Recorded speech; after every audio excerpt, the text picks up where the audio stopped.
Hey there. I hope you're settling in for the night, finding that perfect, quiet spot. Tonight, we aren't going to talk about battles or grand discoveries in the usual sense. Instead, we're going to try to understand a person, to walk softly through the corridors of a life that has been shrouded in legend and notoriety for centuries. When we think of Catherine de Medici, the mind often conjures up dramatic images: the Serpent Queen of France, a master of poisons, a shadowy figure orchestrating massacres from behind the throne. The whispers of her name carry the scent of intrigue and fear. But tonight, we are not here to simply recount those dark legends. We are going to ask a quieter, perhaps more profound question: how is a Serpent Queen made? Was she born of malice, or was she forged in the fires of circumstance, a creation of the very world that feared her? Over the next 3 parts, we'll explore the story of the Italian woman who became a French queen, and how the weight of a crown and the crucible of a nation at war shaped her into the figure history remembers. If you enjoy these quiet journeys into the past, a little tap on the like button always helps others find their way here. And as always, I love to see in the comments where you're listening from tonight, what city or country is cradling you as you drift off. It's a nice thought, all of us, scattered across the globe, sharing a story in the quiet of the night. So, find that comfortable spot, let your shoulders relax. Maybe dim the lights just a little more. Alright, let's drift back. Let's find that young girl, long before the whispers and the crowns, standing on the threshold of a world that would never truly accept her. Catherine de Medici's story does not begin in the opulent palaces of the Loire Valley, but in the heart of Renaissance Florence, a city of art, commerce, and ruthless politics. She was born in 1519, a daughter of the immensely powerful Medici family. But her arrival was immediately cloaked in tragedy. Within a month of her birth, both her mother and her father were dead, leaving her an orphan. A fabulously wealthy orphan, it must be said, and in the chessboard of 16th century European politics, a wealthy orphan is not a child, but a prize. She was the sole legitimate heir to the Medici fortune and, through her mother, held a claim to the French county of Auvergne. From her first breath, she was a pawn of immense strategic value. They called her the Duchessina, the Little Duchess. Her early years were spent not in a warm family home, but in the protected, yet isolating, walls of Florentine convents. This was for her safety, as the political tides of Florence were violent and unpredictable. The city itself was a republic, but her family, the Medici, had long ruled it as de facto princes. This power created deep resentments. When a rebellion temporarily ousted her Medici relatives from power, the young Catherine became a hostage, a symbol of the regime the city sought to overthrow.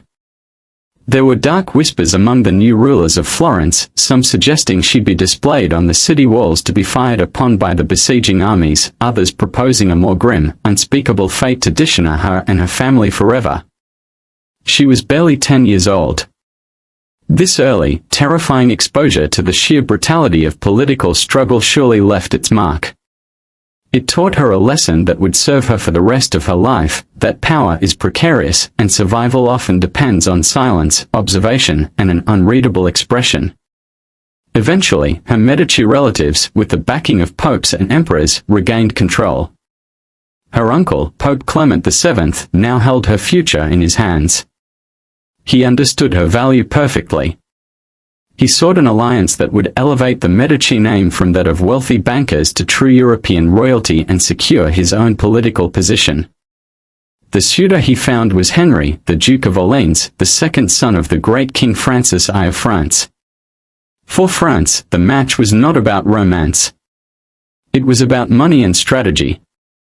Catherine's dowry was astronomical, a much-needed infusion of cash for the French crown, which was constantly at war with its rival, the Holy Roman Emperor Charles V. Marrying the Pope's niece also offered a powerful political alliance and a stronger claim to territories in Italy. And so, the deal was struck. At the age of 14, Catherine de Medici, the orphan of Florence, was sent to France to become a queen. Imagine her arrival in 1533. The French court of Francis I was the most dazzling in Europe, a glittering spectacle of culture, fashion, and sophisticated etiquette. It was a world of extravagant chateaux rising along the Loire River, of elaborate hunts and decadent balls. But beneath the polished surface it was a closed, insular world, deeply proud and suspicious of outsiders. And Catherine was, in every sense, an outsider. She was the Italian woman, or more dismissively, the Florentine shopkeeper's daughter. The ancient French nobility looked down on the Medici, seeing them not as peers, but as upstart merchants who had bought their way into power.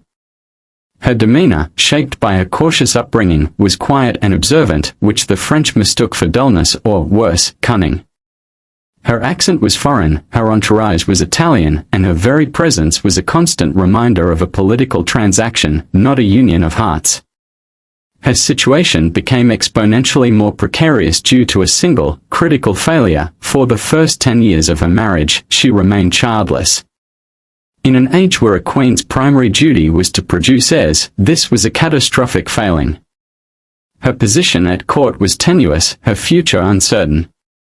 Whispers followed her down every gilded corridor that she was barren, that the king was considering having the marriage annulled. She lived under the constant threat of being repudiated and sent back to Italy in disgrace. Compounding her humiliation was the towering presence of her husband's mistress, Diane de Poitiers. Diane was 20 years her senior, but renowned for her timeless beauty, her sharp intellect, and her unshakable confidence. She was everything Catherine was not, quintessentially French, adored by Henry, and a powerful political player in her own right. She held the king's heart, leaving Catherine with only a formal, coolly polite relationship with her own husband. Catherine was forced to endure the indignity of watching her husband's devotion and affection being lavished on another woman, a woman who held more influence and respect at court than she, the future queen, ever could. These years of isolation and insecurity were her true political education. She learned to watch, to listen, to mask her feelings, and to be patient. She learned to navigate the treacherous currents of courtly intrigue from the sidelines, to understand the intricate web of alliances and rivalries without ever showing her own hand. The French court saw a plain, quiet Italian girl, but beneath the surface, a survivor was being forged. The seeds of the Serpent Queen legend were sown here, not in any malicious act, but in the fertile ground of French prejudice and her own necessary silence. The Italians, in the French imagination of the time, were associated with intrigue, poison, and the cynical politics described by Machiavelli. Every quiet conversation Catherine had, every letter she wrote home in Italian, was viewed through this distorted lens. Her patience was seen as plotting, her silence was interpreted as secrecy. She was judged not for who she was, but for what she represented, a foreign influence in the heart of the French kingdom. After a decade of uncertainty, she finally began to bear children, 9 in total, securing her place as the mother of future kings. But the initial impression had hardened into a permanent reputation. She would forever be l'Italian, the outsider, a lonely star in the glittering, but cold, constellation of the Valois court. The quiet, watchful life of the Italian outsider was shattered in the summer of 1559. It happened not in a battle, but during a celebration, a joust meant to honor a peace treaty. Her husband, King Henry II, took part. A sliver of a broken lance pierced his eye, driving deep into his brain. For 10 days, he lay in agony, and then he was gone. Suddenly, Catherine de' Medici was a widow. And more importantly, she was the mother of the new king, a frail, sickly teenager named Francis II. But this was not her moment of ascent. Not yet. The court, which had always been cool to her, now turned its power over to the uncles of the new queen, Mary, Queen of Scots. These were the Guise brothers, the leaders of the ultra-Catholic faction, and they swiftly took control of the young king and the kingdom, sidelining Catherine completely. She was once again relegated to the shadows, the grieving widow with little influence. But fate, it seems, had a different plan for her. Just over a year later, another tragedy struck the royal family. The young King Francis II died from an infection. The crown now passed to Catherine's second son, Charles, who was only 10 years old. A child king could not rule. A regency was required. The great nobles of the kingdom, the princes of the blood like the Bourbon family, believed power would fall to them. The Guise faction intended to maintain their grip. But in this moment of crisis, Catherine, the 41-year-old widow who had spent over 2 decades learning the brutal art of court politics through silent observation, made her move. With astonishing speed and political skill, she outmaneuvered them all, securing for herself the official title, Regent of France. And now, you are no longer the quiet Italian woman on the sidelines. You are the governor of the kingdom, the ultimate authority. Feel the weight of that title settling onto your shoulders. It is heavier than any crown. The kingdom you hold in trust for your young son is not whole. It is a land cracking apart at the seams, consumed by a new and fervent hatred. For decades, the Protestant Reformation has been spreading through France. These Protestants, known as Huguenots, are no longer a fringe sect. They are a powerful and growing minority, counting among their number some of the most powerful noble families in the land, including your own cousins-in-law, the Bourbons. Imagine yourself at the head of the royal council table. The air is thick with suspicion. To your right sit the representatives of the Guise family, ardent champions of the Catholic faith. They see the Huguenots not as subjects with a different belief, but as heretics, a cancer that must be violently cut out before it destroys the soul of the kingdom. They whisper of a holy war, of extermination. To your left sit the Bourbon princes and their allies, the leaders of the Huguenot cause. They demand the freedom to worship as they see fit, the right to fortify their towns, to carry arms to defend themselves against the aggression of the Guises. They speak of conscience, but their ambition is also political. Both factions see your son's throne as the ultimate prize. They see your regency, your status as a foreign woman, as a moment of weakness, an opportunity to seize control for their own cause. Your correspondence from across the kingdom paints a terrifying picture. It speaks of riots in provincial towns, of Catholic churches being desecrated by Protestant mobs, of Huguenot pastors being dragged from their homes and lynched. The hatred is a physical thing, a fever in the blood of France. And you, the Florentine, the woman they still call the shopkeeper's daughter, are supposed to heal it. Your own faith is not that of a zealot. You are a Catholic, but you are a Medici first. You were raised in a world where belief was often secondary to pragmatism, where deals were made and alliances shifted for the sake of stability and power. You believe in one thing above all else, the survival of the Valois dynasty, the security of your son's crown. A religious civil war, you know, will destroy it all.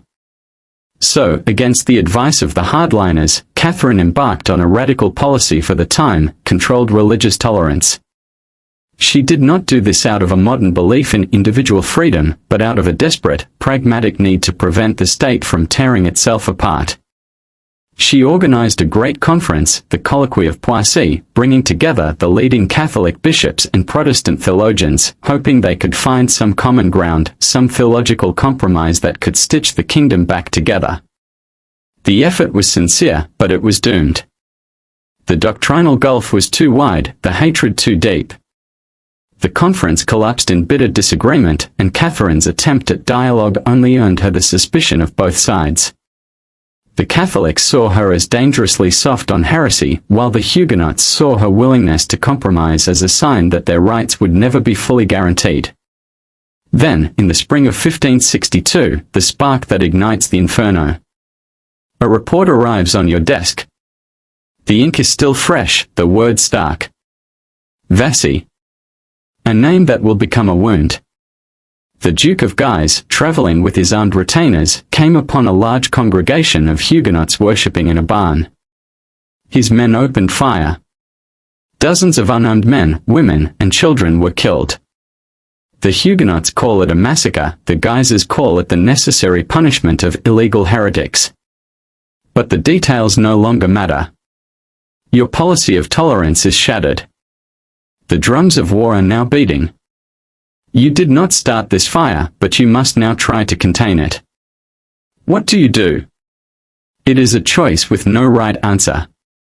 Do you condemn the powerful Duke of Guise, your most powerful Catholic champion, and risk a coup from his faction?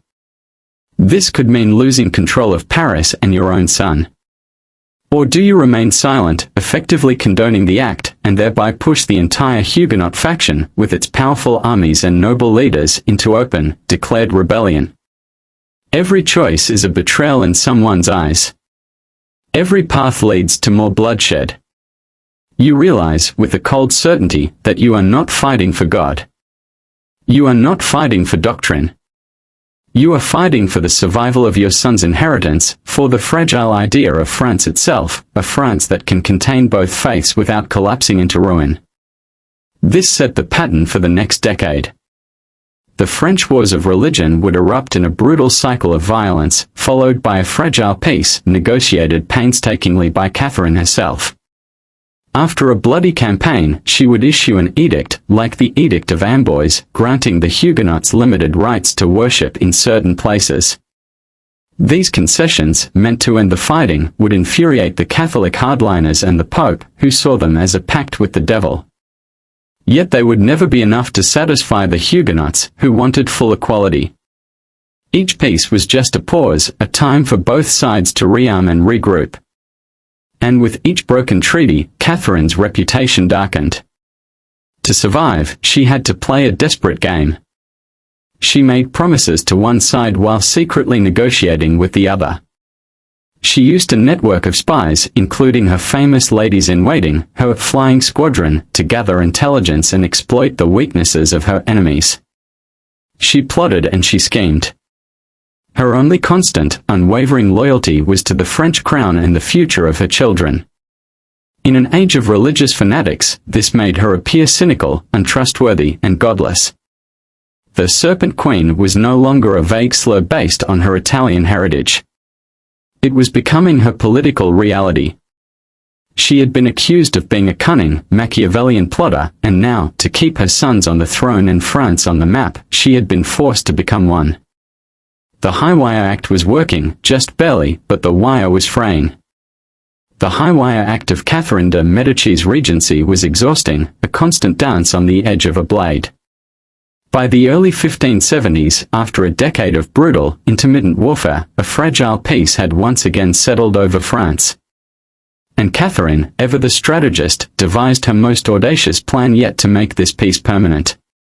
It was to be a union, a symbol of a new, reconciled France. She would marry her own daughter, Marguerite de Valois, a Catholic princess, to the young Huguenot king, Henry of Navarre, the future leader of the Protestant cause. It was a staggering political gamble.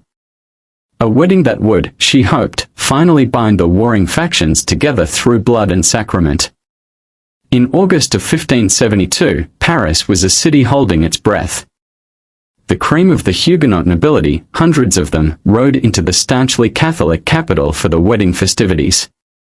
The atmosphere was thick with a strange mixture of forced celebration and deep-seated resentment.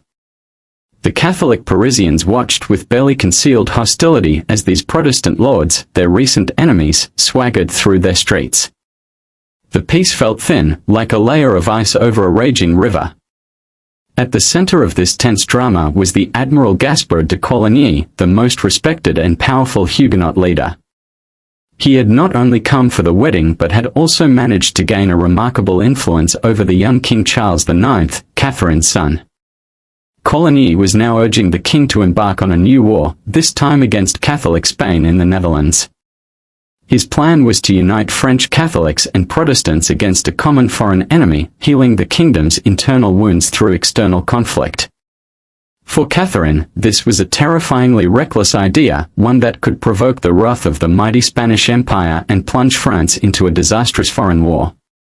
On the morning of August 22, just 4 days after the wedding, as Admiral Coligny was walking back to his lodgings, a shot rang out from an upstairs window.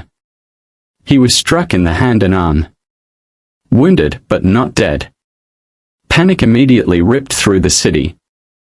The Huguenots were enraged, convinced the assassination attempt was the work of their arch-rivals, the Guise family, and they loudly suspected the complicity of the Queen Mother herself. They gathered around the Admiral's bedside, vowing vengeance, their threats of a new civil war echoing through the halls of the Louvre Palace. The king, Charles IX, was distraught, torn between his genuine affection for Coligny and the immense pressure from the Huguenot nobles demanding justice. The crisis had reached its absolute breaking point. And it is here, in the frantic, fearful councils held within the palace on the night of August 23rd, that history becomes a murky and desperate puzzle. This is the moment that would forever define Catherine de' Medici. The historical record is a confusing tapestry of biased accounts and self-serving memoirs written long after the fact.